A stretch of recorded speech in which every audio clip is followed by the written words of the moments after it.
तो next think करता हूँ तो सीपी भाबरी, ये भी बहुत छोटे एक प्रकार से वीडियो होने वाला है। जो टाइम पीरियड 1993 से 2020 तक रहा है। तो सीपी भाबरी बेसिकली एक मार्क्सवादी विद्वान थे। राजस्थान विश्वविद्यालय जयपुर व जवाहरलाल नेहरू विश्वविद्यालय दिल्ली में राजनीति विज्ञान के प्रोफेसर रहे। इनका जन्म तो मुल्तान पाकिस्तान में हुआ था, पर विभाजन के बाद इनका परिवार कानपुर उत्तर प्रदेश में बस गया था। इन्होंने 25 से ज़्यादा पुस्तकें लिखी हैं। सीपी भाबरी जवाहरलाल नेहरू से अत्यंत प्रभावित थे। वे नेहरूवादी लोकतांत्रिक समाजवाद के समर्थक थे।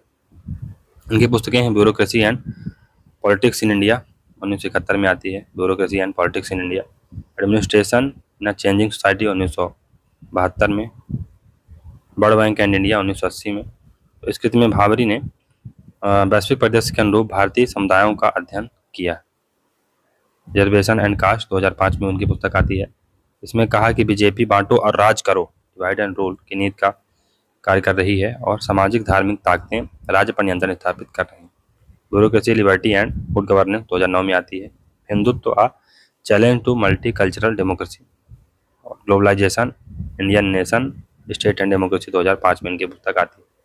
प्रगतिशील वर्गहीन जाति विहीन समाज का समर्थन किया। तो ये जाति एक कमजोर करने वाली शक्ति ऐसा बोलते हैं, caste as a weakening force.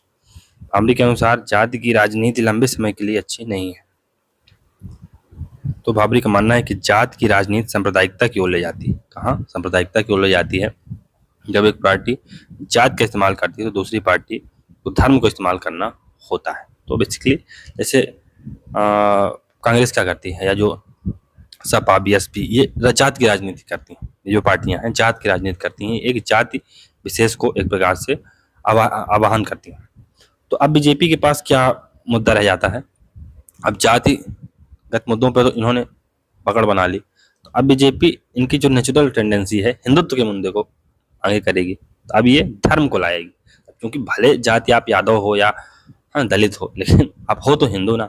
जब हिंदुत्व पर चर्चा होगी तो आप एकजुट हो जाओगे। तो अगर कोई जातियां, कोई पॉलिटिकल पार्टी जाति की राजनीति खेलती हैं, तो फिर जो अन्य पार्टियां हैं वो धर्म की राजनीति खेल लेती हैं, जिससे कि सभी उसमें फिर प्रकार से आ जाते हैं। भाबरी जातिगत व सामुदायिक आरक्षण व्यवस्था के खिलाफ थे। उन्होंने सच्चर समिति की मुसलमानों को आरक्षण देने की सिफारिश का भी विरोध किया था। उनका मानना था कि आरक्षण की व्यवस्था तथा स्त्रीवाद को बढ़ावा देती है, स्टेटस क्विज्म को बढ़ावा देती है, यह जातिवाद और संकीर्णता को बढ़ावा देती है तथा स्त्रीवाद व जातिवाद मिलकर वर्गीय पहचान व वर्गीय संघर्ष को चोट पहुंचाते हैं तथा समाज में क्रांतिकारी परिवर्तन नहीं होने देते हैं।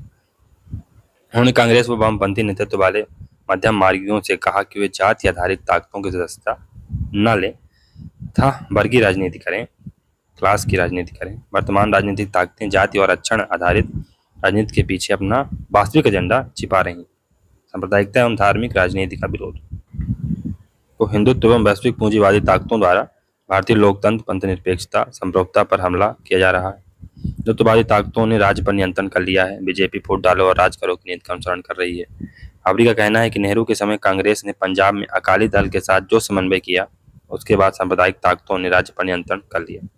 भाबरी का मत है कि धीरे धीरे भारत में सांप्रदायिक विचार मजबूती से आगे बढ़ेंगे और एक समय में राजनीतिक सत्ता पा लेंगे, और पा ही लिया। यह भाबरी ने 1980 में कहा था, जो आज सच हो रहा। भाबरी के अनुसार सांप्रदायिकता एक सत्ता या अभिजन वर्ग का विचार होती है, जिसे समय के साथ जनमानस तक ले जाया जाता है। समाजवाद का समर्थन और भूमंडलीकरण का विरोध किया।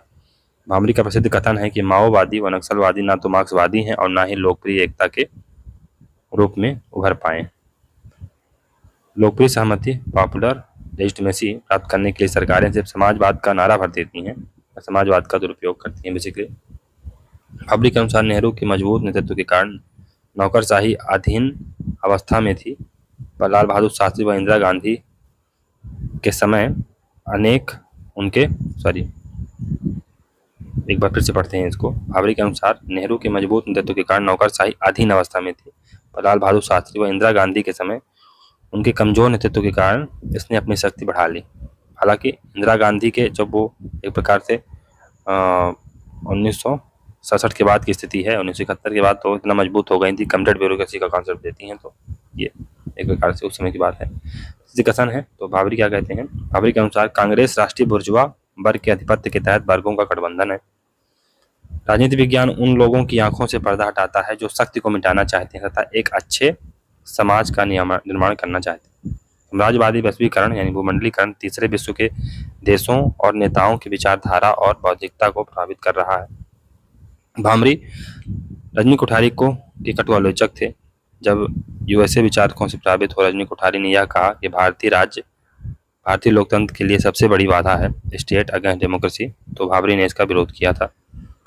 भारतीय जनता पार्टी और उसके सहयोगी संगठन विश्व हिंदू परिषद ने धर्म को राजनीतिक विमर्श में ला खड़ा कर दिया है जो धर्मनिरपेक्षता के खिलाफ है, ऐसा सीपी भाभरी बोलते हैं। सीपी भाभरी ने रजनी कोठारी को पॉलिटिक्स इन इंडिया 1969 के संरचनात्मक कार्यात्मक पागम की आलोचना में लिखा कि यह आम सहमति या ऐसे स्थिति का पक्षधर है।